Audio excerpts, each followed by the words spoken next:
Nintendo has officially unveiled the Nintendo Switch 2, a powerful successor to its popular hybrid console. The Switch 2 addresses the limitations of its predecessor by offering enhanced processing power and improved visual performance, allowing it to support more ambitious game titles. This includes backward compatibility with the original Switch library, enabling players to enjoy classics like The Legend of Zelda, Breath of the Wild with improved graphics and performance. The console also introduces Game Chat, a new feature for online communication that marks a significant shift for Nintendo, which has historically lagged in online gaming capabilities compared to competitors Sony and Microsoft. The Switch 2 also brings innovations in hardware design with the Joy-Con 2 controllers featuring optical sensors and magnetic locking mechanisms, enhancing usability and expanding gameplay possibilities. These improvements are particularly beneficial for genres like real-time strategy games, as demonstrated by the compatibility with Sid Meier's Civilization VII. The console's robust build includes a 7.9-inch LCD touchscreen with 1080p resolution and a 120Hz refresh rate, supporting 4K output when docked. Despite its higher price point of $449 for the core system, the Switch 2 offers significant value through its backward compatibility and innovative features, maintaining Nintendo's reputation for creative and engaging gaming experiences. The Legend of Zelda: Tears of the Kingdom has made its debut on the new Nintendo Switch 2, offering a significant performance boost and additional features that enhance the gaming experience. This updated edition of the beloved action-adventure game includes a smoother frame rate and higher resolution, making the expansive world of Hyrule more visually stunning and immersive than ever. Players can expect a consistent 60 frames per second, eliminating the technical hiccups experienced on the original Switch. The enhanced graphics and draw distance improve the overall aesthetic, though they also reveal minor visual imperfections previously masked by the older hardware's limitations. A noteworthy addition to this edition is the optional mobile app, Zelda Notes, which provides audio guidance and in-game assistance. While opinions on this feature are mixed, with some finding the guidance voice grating, it serves as a helpful tool for players looking to complete their adventure or explore the game's numerous side quests more efficiently. The app is particularly useful for returning players who may have left parts of the game unfinished. Despite some criticisms, the performance enhancements and new features make this edition a compelling reason for both new and returning players to revisit the game, solidifying The Legend of Zelda: Tears of the Kingdom as a must-play title on the Nintendo Switch 2. Hideo Kojima, renowned for his unique storytelling and innovative gameplay design, has once again captured the gaming world's attention with the unveiling of the opening cutscene for Death Stranding 2 at the Summer Game Fest 2025. This highly anticipated sequel to the 2019 hit Death Stranding promises to expand on its predecessor's unique blend of exploration, narrative, and atmospheric tension. The presentation, hosted by Jeff Keighley, provided fans with a glimpse into the game's new setting, a desert landscape teeming with life from both the living and the dead. The cutscene features narration by Lee Seydoux' character, Fragile, and introduces new music by French art pop artist Woodkid, setting the tone for what is sure to be another immersive experience. Death Stranding 2 is set to release on June 26 for PlayStation 5, and the new footage has only heightened anticipation among fans. The game showcases advanced terrain physics, dynamic music integration, and intriguing new plot developments, such as the presence of a now 11-month-old Lou, the bridge baby from the first game. The sequel appears to build upon the unique mechanics and narrative depth that made the original game a cult favorite, and Kojima's collaboration with artists like Woodkid suggests a continued emphasis on marrying gameplay with a compelling audiovisual experience. As players eagerly await the chance to delve back into Kojima's world, the game's reveal has undoubtedly set a high bar for upcoming releases in 2025. In a significant development for handheld gaming enthusiasts, Microsoft has unveiled the ROG Xbox Ally devices, a new line of Xbox-branded handhelds developed in partnership with Asus. These devices, the ROG Xbox Ally and ROG Xbox Ally X, are designed to run Windows, allowing them to support a wide range of PC games, including those released by Sony for PC. This means titles like The Last of Us, Spider-Man, and God of War Ragnarok can be played on these handhelds, expanding accessibility for players who enjoy Sony's critically acclaimed games. Additionally, the devices are expected to support PlayStation Remote Play from the PS5, further bridging the gap between competing gaming ecosystems. The announcement of these devices comes amid ongoing speculation about Microsoft's plans for handheld gaming. While the ROG Xbox Ally devices are branded with Xbox features, including a dedicated Xbox button and game bar overlay for easy navigation, they are not proprietary Xbox handhelds. Reports suggest that Microsoft's development of an in-house Xbox handheld has been paused, though the company is reportedly working on a new Xbox console that may integrate handheld capabilities. This strategic move highlights Microsoft's commitment to expanding its gaming ecosystem, offering players more flexibility in how and where they play their games. The pricing for the new handhelds has yet to be announced, but they promise to deliver an Xbox full-screen experience with access to games from platforms like Game Pass and Battle.net, potentially reshaping the handheld gaming market. At the recent WWDC 2025, Apple unveiled significant updates for its Vision Pro XR headset, emphasizing integration within its ecosystem and the broader VR market. The Vision Pro, a high-end mixed reality device priced at $3,500, will now support third-party controllers, including the PlayStation VR2 Sense controllers, enhancing its appeal to gamers seeking more immersive experiences. This update is part of the new Vision OS 26, which introduces features like eye scrolling for easier navigation and improved personas for more lifelike 3D avatars.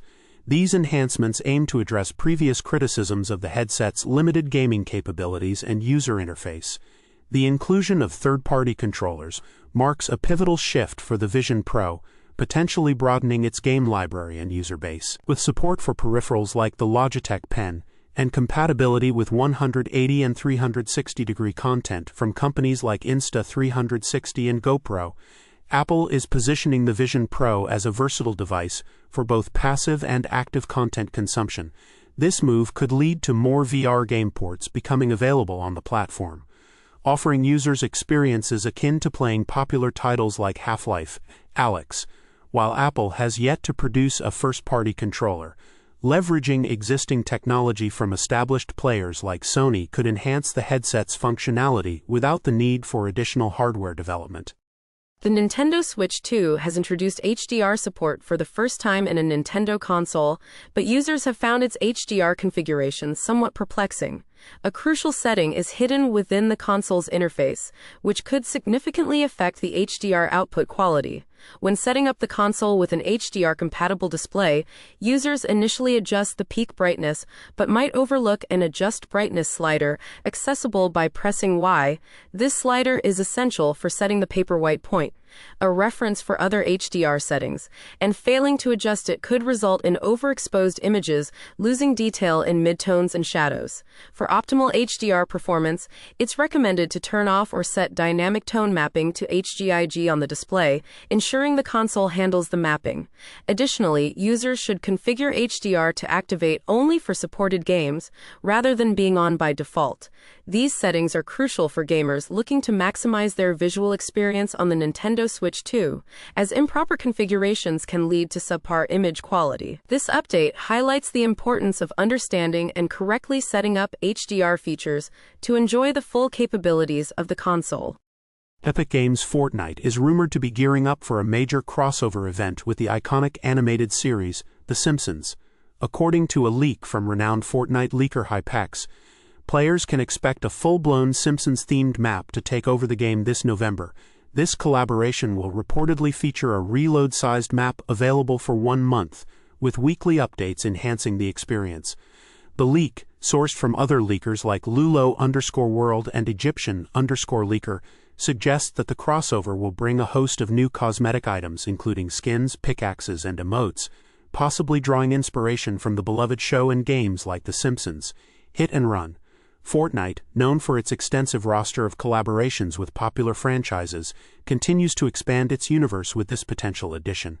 The Simpsons' inclusion follows in the footsteps of previous large-scale crossovers, such as the recent Star Wars event, and highlights Epic Games' strategy of integrating widely recognized pop culture elements into the game. This move is likely to attract both Fortnite enthusiasts and fans of The Simpsons, promising a fresh and engaging experience that could significantly boost player engagement and in-game purchases. As Fortnite embarks on Chapter 6 Season 4, the anticipation for this crossover adds excitement to the game's evolving narrative and content offerings. A new One Piece game has been announced on the official One Piece website, sparking excitement and speculation among fans. The announcement comes as a surprise, especially amidst rumors that Bandai Namco had slowed or ceased production on its upcoming One Piece projects. However, the developer behind this new game has not been disclosed, leaving room for speculation that it could be an entirely different endeavor. The One Piece series, based on the immensely popular anime and manga, has seen various game adaptations, ranging from action-packed entries like the Pirate Warriors series to role-playing games like One Piece Odyssey, released in 2023. Fans are eagerly speculating about the nature of this new game, with some hoping for a continuation of the Pirate Warriors series, while others dream of an expansive open-world RPG that allows players to explore the One Piece universe in more depth. Despite the excitement, there is also skepticism due to the mixed reception of previous One Piece games, particularly mobile titles that have been criticized for being cash grabs. The announcement has left fans with more questions than answers, and it may be some time before further details are revealed. Nonetheless, the news has reinvigorated interest in the franchise's gaming adaptations, highlighting the enduring popularity of Luffy and the Straw Hat Pirates in the gaming world. Steam Next Fest has unveiled a promising new demo that has survival horror enthusiasts buzzing.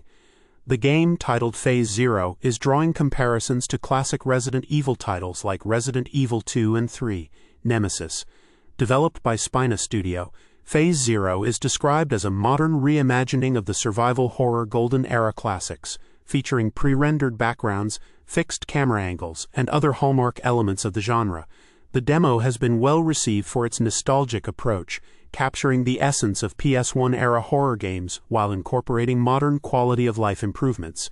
The release of the Phase Zero demo coincides with a significant moment for the Resident Evil franchise, which recently announced Resident Evil 9, Requiem, set for a February release. The enduring influence of Resident Evil is evident as the series approaches its 30th anniversary, with several showcases highlighting its impact on the genre. The success of the demo during Steam Next Fest suggests strong anticipation for Phase Zero's full release, as players eagerly add it to their Steam wishlists. This interest underscores the lasting appeal of classic survival horror mechanics and storytelling. Wizards of the Coast, the renowned publisher behind Dungeons & Dragons, D&D, has announced a new direction for its video game adaptations, highlighting plans to create computer role-playing games, CRPGs, that match the depth and seriousness of Baldur's Gate 3. This decision comes in the wake of Baldur's Gate 3's widespread acclaim and success, which has set a high bar for future D&D games. John Haidt, the president of Wizards and a former World of Warcraft veteran, emphasized the company's commitment to exploring various manifestations of D&D in the gaming world. While the new game, led by former God of War and Star Wars Jedi director Stig Asmussen, will focus on action-adventure elements, Haidt assures fans that the company remains dedicated to delivering rich CRPG experiences. Asmussen's project, developed by his new studio Giant Skull, aims to bring a fresh take on the D&D universe, emphasizing immersive storytelling, dynamic combat, and engaging traversal. This marks a significant shift from the traditional CRPG format, suggesting a more action-oriented approach akin to popular third-person character action games. The collaboration signals Wizards of the Coast's ambition to diversify its gaming portfolio while maintaining the core elements that fans love about D&D. This strategic move not only expands the D&D gaming universe, but also taps into the expertise of industry veterans to potentially redefine how D&D narratives and mechanics can be experienced through a new lens.